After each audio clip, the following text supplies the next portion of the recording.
ఇది అన్నపూర్ణ మొక్క అంటే నీకు తెలుసా? పేరు అన్నపూర్ణ అంటే ఇంట్లో అన్న వస్త్రంకి లోటు ఉండదు. మొక్క బతకడం చాలా కష్టం. ఒకటి ఇంకొకటి మన బాడీలో కదా ఎన్ని లక్షల వీడియోలు ఉంటాయో దాని గురించి. మన బాడీలో కానీ యూరిక్ యాసిడ్ కానీ ఉంటే కొలెస్ట్రాల్ అంచి పెరుగుతుంది. పెరిగి మనం హెల్త్ ఒళ్ళుగా కూడా అయిపోతాం. అది మాత్రం ఆకు అంటే వారానికి 10 రోజులకో 2 సార్లు మరిగించుకొని తాగినా ఏదాన్ని కూడా మెడిసిన్. ఎన్ని ఆకులు వేయాలి? ఒక 2 ఆకులు చాలు. ఒక 100 గ్రాములు దాంతో తాగి ఏ అన్నంలో ఎప్పుడు ఏ ఆకు వేసుకున్నా కూడా సేమ్ బిర్యానీ రైస్ స్మెల్ వస్తుంది. అన్ని కూరల్లో అన్నిట్లో కూడా వేసుకోవచ్చు. ఇండోర్లో అవుతుందా? ఇండోర్ ప్లాంట్ అది. ఇండోర్ కాదు, ఇది అవుట్డోర్. అదే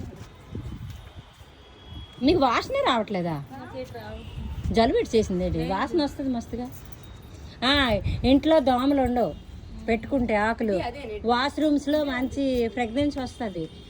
వామిటింగ్ క్యాంపులు వెళ్తామా, వామిటింగ్ సెన్సేషన్ మనకు ఉంటుంది కదా, అప్పుడు వామిటింగ్ రాదు. అంటే ఇవి ఉన్నాయి, మీరు ఉపయోగించుకున్న దాన్ని బట్టి ఉంది. ఇంట్లో ఏసీ కంపు కొడుతుంది కదా, దానికి కూడా పనికొస్తుంది. ఓకేనా? ఇస్తానా? మరి ఇంకేంటి కావాలి? శ్యామాకు చెట్లు కావాలా? హిమోగ్లోబిన్ పెంచుతుంది కదా. ఇవాళ ఇడ్లీలో వేసుకుని తినొచ్చు, పప్పులో కూడా వేసుకోవచ్చు. మీరు యూజ్ చేసుకున్న దాన్ని బట్టి విన్నాను ఎప్పుడు. అది మహాప్రసాదం మాకు ఏది ఇస్తే అని ఇచ్చిన అయితే సరే. నేలియం మొక్క తీయటమ్మా. ఇది నీకు చిన్న ప్లాంట్ ఉంది ఇట్లా. ఇదా? అది 2 రకాలు ఉన్నాయి చూడమ్మా. ముందు అంటే కస్తూరి తులసి, నాకు అది కావాలి పూజకి. ఇగో పట్టుకో. నేలియం. ఇదా నేలియం? ఇది నేలియమే.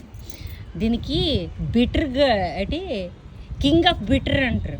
చేదుకు రాజు అనమాట. నోట్లో పెట్టేవాడిని 6 రోజుల వరకు అది చేదా? అంతే. షుగర్కి మంచివైనవి కూడా అది రుచి చేదుగానే ఉంటుంది. నీకు కావాలా వద్దా? కావాలి ఒకటి. ఉండి చూస్తాను చిన్న ప్లాంట్. ఇగో ఇక్కడ లేదు నేలియం. తీయమ్మా. అది ఏది? ఇది ఇది ఇది ఇది ఇదే అమ్మా. అతి అతి మెల్లిగా లాగు. మరో ప్లాంట్ కానే అవ్వకూడదు. దానికి ఒకటి తీసుకెళ్ళి ఇలా పట్టుకెళ్ళిపో. పల్లె పని 3 అయిపోయి కదా. ఏంటి నాకు ఇప్పుడు మీ ఇంట్లో అయ్యేవంతా నాకు వచ్చి తీసుకెళ్ళండి. ఉంది నాకు ఇక్కడ ఉంది. అక్కడ ఎక్కడెక్కడ ఉంటాయి. నాకు ఎత్తనాలు పళ్ళు వేసి ఇగో అవన్నీ మొన్న తీసాను నేను.